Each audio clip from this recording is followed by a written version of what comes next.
Assalamualaikum warahmatullahi wabarakatuh, teman-teman subscriber dimanapun kalian semua berada. Semoga kalian masih berpuasa, oke?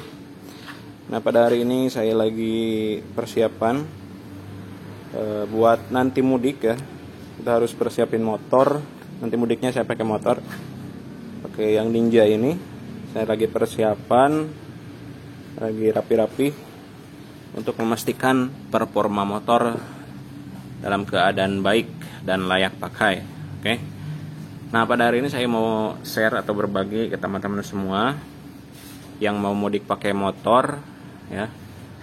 Apa saja yang mesti dipersiapkan dan apa saja yang mesti dibawa perjalanan ya.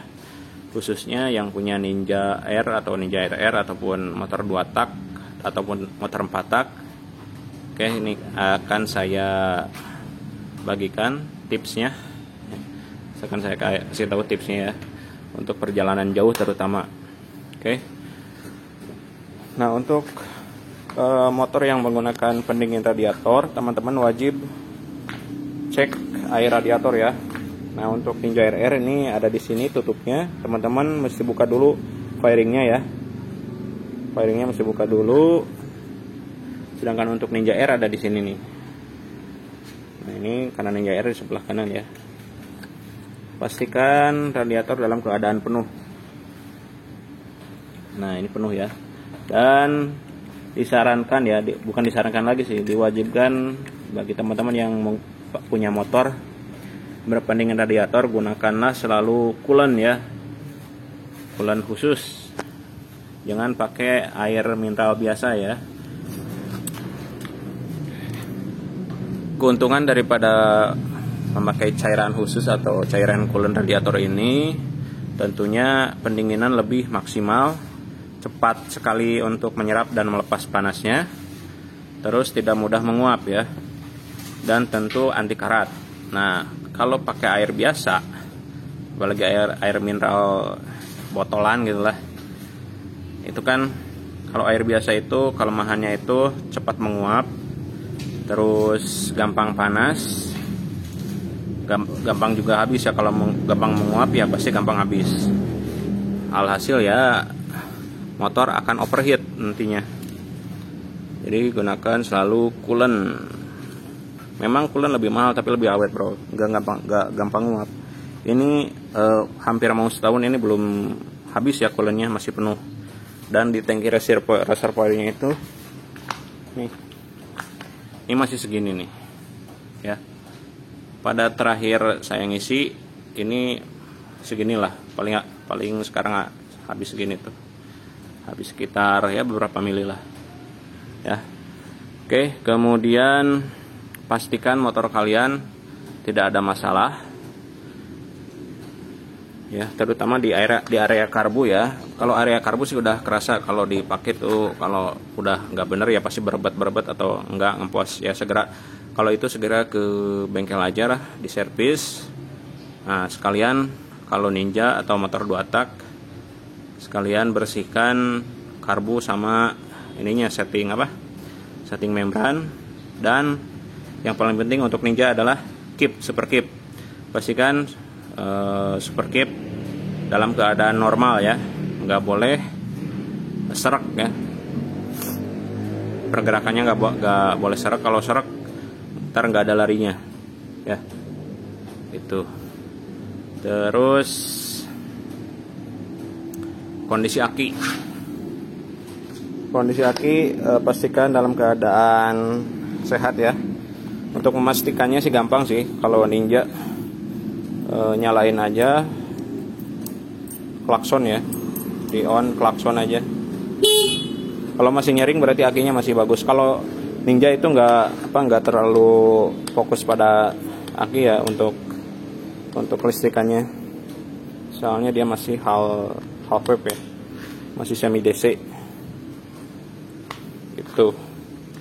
Terus apa lagi ya? Oh iya, oli samping pastikan sebelum berangkat dalam keadaan penuh ya.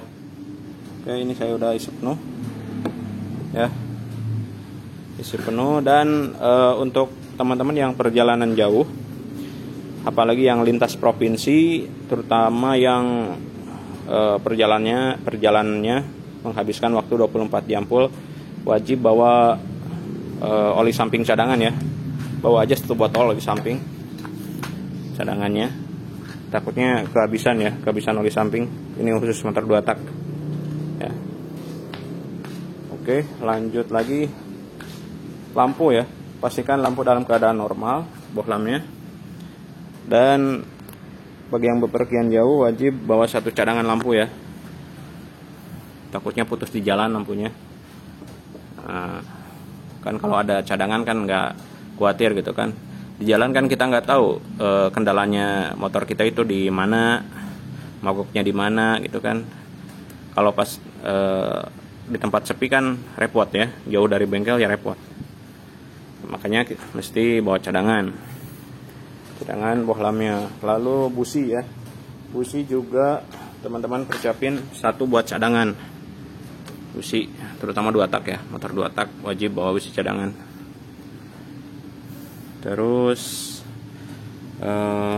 oli mesin juga harus dalam keadaan normal ya, harus dalam keadaan normal. Kalau ini ya ada indikator ini, minimal nih seperempat dari pada jendelanya, minimalnya segini. Terus rem ya,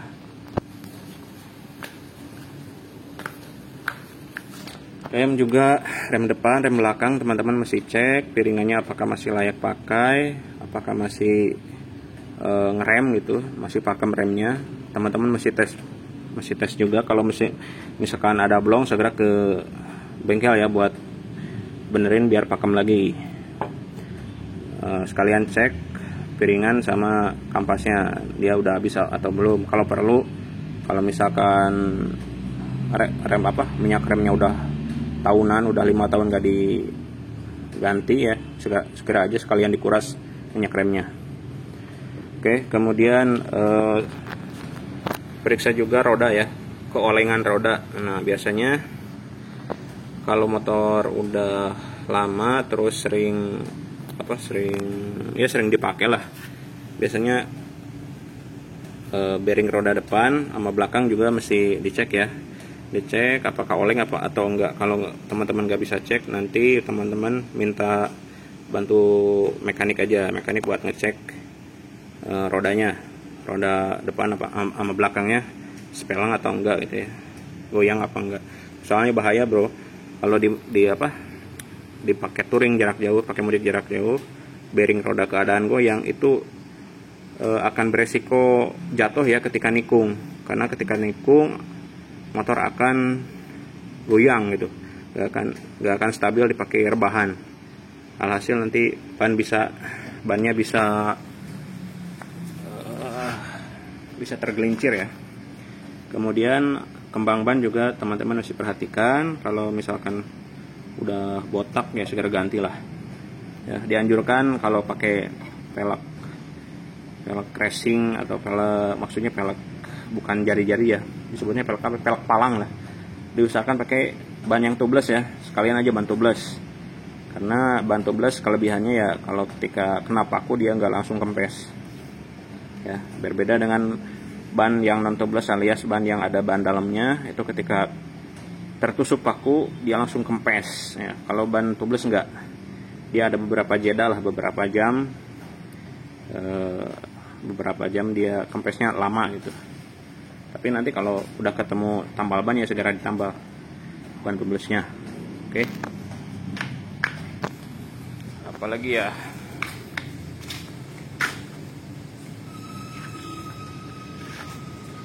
kemudian rantai dan gear, pastikan rantainya masih tumpul, gearnya masih tumpul ya. Kalau misalkan gearnya udah pada tajam, udah pada pendek giginya, segera ganti aja 1 set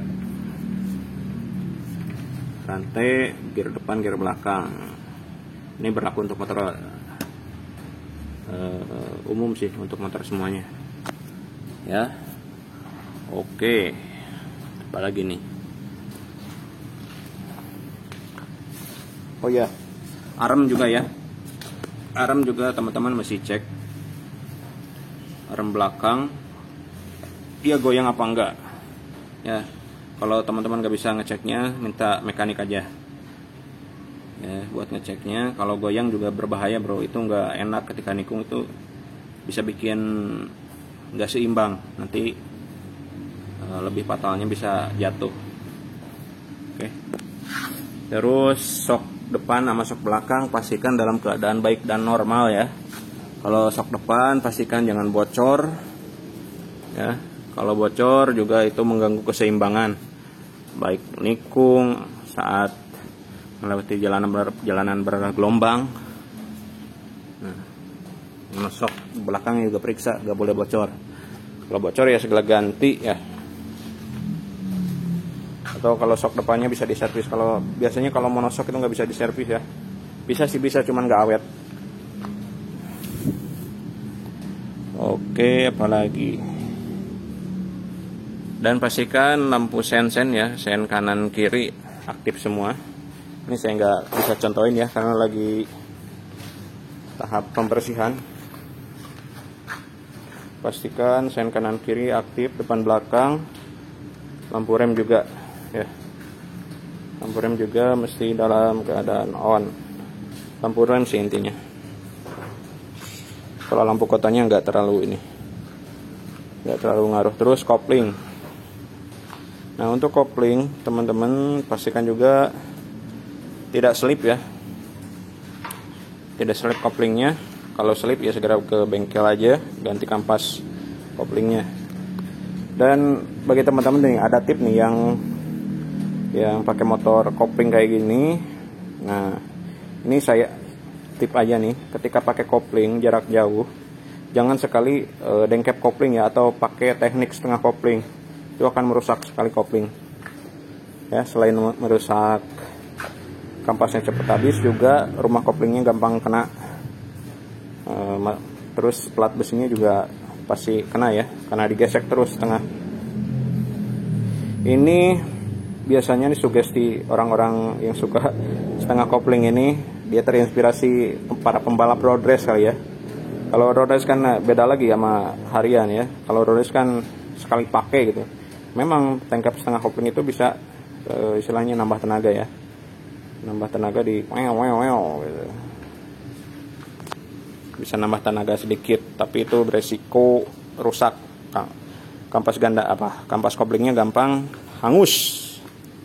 Tentu ke oli juga akan menghitam dan semakin kental, itu akan merusak. Bukan merusak sih, maksudnya akan mengurangi performa motor. Ya pasti merusak juga sih lama-lama. Ya. Oke, apalagi nih?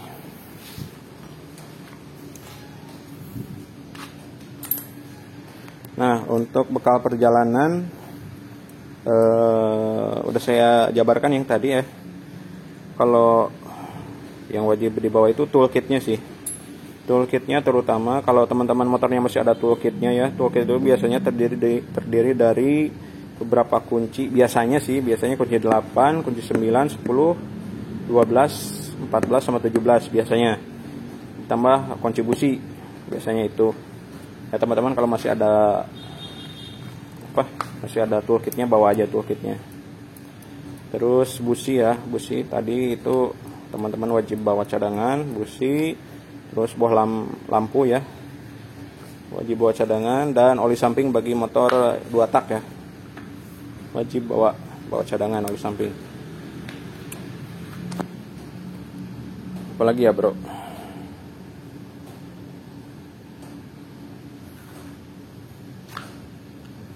Oh ya, indikator juga pastikan hidup semua ya, terutama indikator suhu.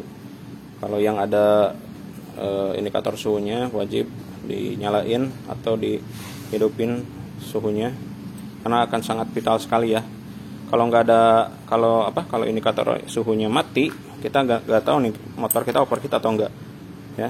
Bahaya kalau kita nggak tahu motor kita overheat, tapi overheat, wah bisa mogok di jalan ya, bisa gancet, itu sangat merepotkan sekali. Oke, kalau speedo sih nggak terlalu ya, nggak terlalu urgent itu. Yang penting itu indikator suhu sama indikator bensin. Oke, apalagi ya? Mungkin udah kali ya. Oke teman-teman, sekian dulu untuk tips hari ini ya. Ya pokoknya intinya pastikan dulu lah, pastikan dulu motor kalian sehat semua. Oke, terima kasih yang sudah nonton. Selamat berpuasa dan selamat lebaran. Minal aidin wal faizin, mohon maaf lahir dan batin. Mohon maaf apabila selama ini di konten saya apabila saya kata-katanya kurang berkenan atau ada salah-salah kata atau ada kekeliruan penjelasan, mohon dimaafkan ya. Oke, sampai jumpa di minggu depan ya. Minggu depan setelah lebaran kita akan bikin konten lagi. Hati-hati di jalan, semoga selamat sampai tujuan. Selalu jaga stamina apabila teman-teman mudik pakai motor. Ya, pokoknya kalau misalkan kalian capek, kalian lelah, istirahat aja. Ya, kalau masalah buka puasa di tengah jalan atau ketika siang hari ya itu mah terserah ya. Kalau teman-teman tubuh teman-teman masih kuat ya lanjutin aja puasa, nggak apa-apa. Kalau misalkan udah nggak kuat ya buka aja ya. Oke, sekian dulu untuk tips hari ini, semoga bermanfaat. Assalamualaikum warahmatullahi wabarakatuh. Dadah.